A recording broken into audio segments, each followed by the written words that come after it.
Imagine this. You're walking through central Dubai. Glass skyscrapers everywhere.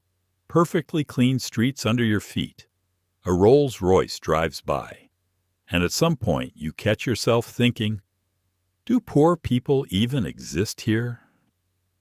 It feels less like a city and more like some parallel reality where everyone has already made it. And here's the key thing you need to understand. Dubai isn't trying to look rich. It was built to look rich. That's literally its DNA. The city is designed as a global showcase for tourists, investors, entrepreneurs. Everything is optimized for first impressions. Think of it like a luxury hotel. You walk in, marble, fragrance, smiles, perfect lighting. But you don't see the kitchen, the storage rooms, the back office. Dubai's that same hotel, just the size of an entire city. You see downtown, marina, palm, and you think that's all of Dubai. But that's like judging a movie by its trailer. Because behind that image, there's another reality that TikTok doesn't show you. Take cars, for example. It's incredibly easy to get a luxury car here.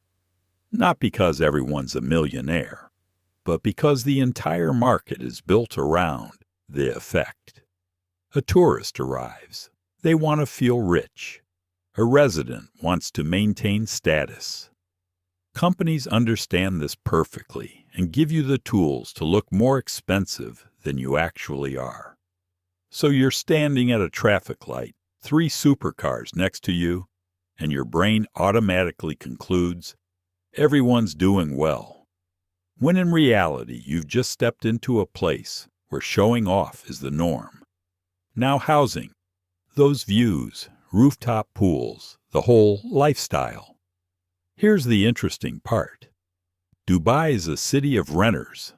A lot of people don't buy, they constantly rent, and often right at the edge of what they can afford. Because again, it's not just about living. It's about living in the right place. And to give you some context, a basic apartment can cost $1,000 to $1,500 a month. Want something closer to the center or with that wow view? Easily $2,500 to $4,000 plus. And that's just for a place to live.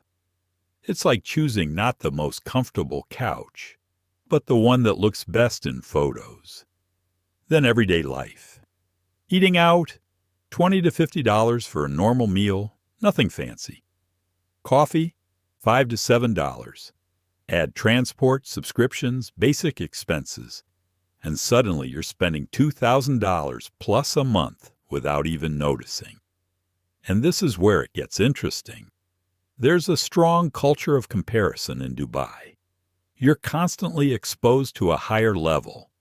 There's always someone richer, faster, more impressive, and that creates pressure. Invisible, but very real. So people start adjusting. Spend a little more, look a little better, stretch a little further to match the image. And without realizing it, they enter a game where the goal is simply not to fall behind. The problem is, there's no finish line, because Dubai keeps raising the bar. New hotels, new restaurants, new records. The tallest, the most expensive, the most luxurious. And if you're playing the look-rich game, you'll always be behind. Now here's the most interesting part. There are genuinely very wealthy people in Dubai. A lot of them. But they're not the ones you usually see. They're not filming every day, not showing every purchase. They're focused on multiplying wealth, not displaying it. And here's the paradox. The louder a city screams, "Look how expensive this is," the more people try to prove they belong, even if it's not their real situation. So when it feels like everyone is rich in Dubai, that's not a fact. That's the effect of an environment where wealth is constantly highlighted, amplified, and sold as an experience. And the real question isn't whether Dubai is expensive. It is. The question is, are you living your own life or trying to match the set design? If you like this video, please like and subscribe to the channel.